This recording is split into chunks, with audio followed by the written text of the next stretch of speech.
What's up? So I have a little story to tell. Today is Sunday, August 9th, 2026. And as you know, some of you may know or may not know, I am a professional playback engineer, and I tour with a few artists. And when I am at home, I get the honor to play at church, but I don't run playback at church anymore because I'm not there consistently enough to be the playback guy at my church.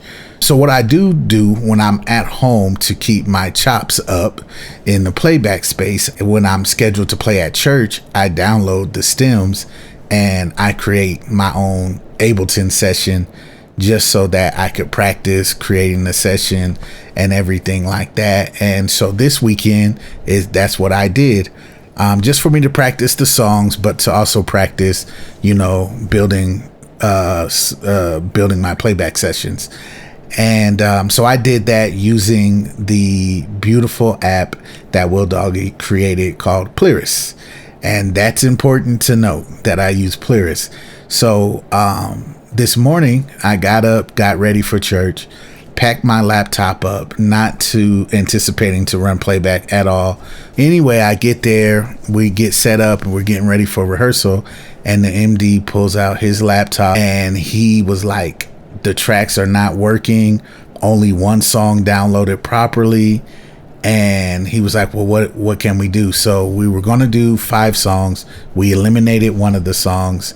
And then the first song, we'll be like, okay, so the first song we'll do with the track. And then the next songs we'll try to do just drums and acoustic guitar. And so the crazy thing was we had the actual click tracks and the guides and a pad for each of the songs, but none of the rest of the stems. So we did the next 2 songs and those worked out fine. Well, the last song, which was going to be after the message, was Cornerstone. And so the worship pastor was like, I don't know if we could do Cornerstone like this because it has that very prevalent line that so he's like, we need to have, the instruments. I said, okay, bet. I said, well, what key do you do Cornerstone in? Because I have it. And he was like, all right, let me hear what you got. And so I opened my laptop, and at first I was like, I did not pack I have a hard drive that has all of my Ableton sessions and all of my songs and files and stems. And I didn't put it in my bag today because I was like, I won't need it.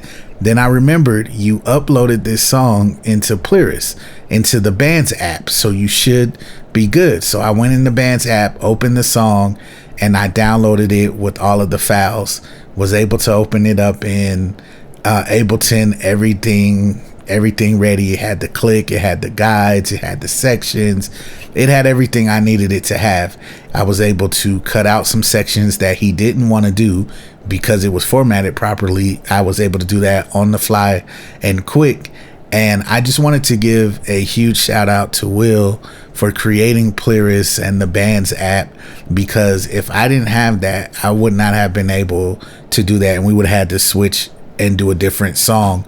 But I know a lot of people may not talk about that concerning Pliris, because unless you're in that kind of situation, you'll never know how valuable just to be able to go there and download a song or a set list straight from the band's app and not even have to worry about if I have the files already on my computer, because I can download them. I wasn't even expecting to have to do that, but because I did that yesterday, I had it and we were able to use it at the end of service today, and everything went well. So I just wanted to shout him out, to shout out Pliris, and to all of you that may run tracks or playback at church or for local artists or artists, like, please check this Pliris app out. It's not necessarily a sales pitch, but you may never know. You might find yourself in a position like I was in today, needing to run playback real quick or to run a song, and to be able to just go to your band's app in the Pliris app and run what you need to run. It's worth it. Thanks, Will. Just wanted to give the shout out. He didn't ask me to do this. Thank you. It was a lifesaver. I'm out.